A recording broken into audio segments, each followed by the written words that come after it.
IFM News. Lokal. Ikarkarigatan ti Provincial Government of Ilocos Norte nga mangsapul pay ti pondo para ti pan nakaipaay ti ad-adu pay tulong para karay ti manalon kon transport group ti probinsya agkaronaan na naapektaran iti panagnato ti presyo ti petrolyo gapoy ti rinupaka iti Middle East. Sagon kan Provincial Board Member Hanson Chua at kasmay sa public servant at kan gasoline station owner balbalanseon na iti pan naka kanamayan iti amin na kunana nga aday ti may papaaya diskwento para karay ti manalon laket ti adda ti may pakita da nga farmers ID kan pan nakaipaay ti adda nga stock para iti essential services kas kuma iti ospital.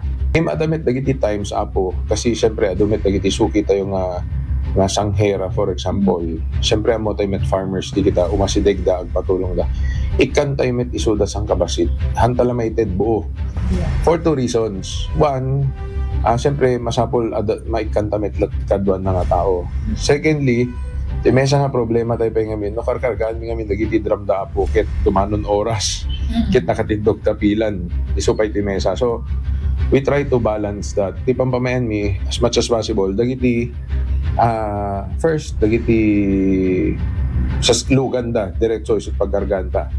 Tapos, second priority tayo, of course, dagiti essential services, which is an example lang po, dagiti hospital nga mo tayo, kasapulan da for their generator set and whatever. We try to allocate more for them. Kasi syempre, mga ana di kita mga importante nga serbisyo di kita.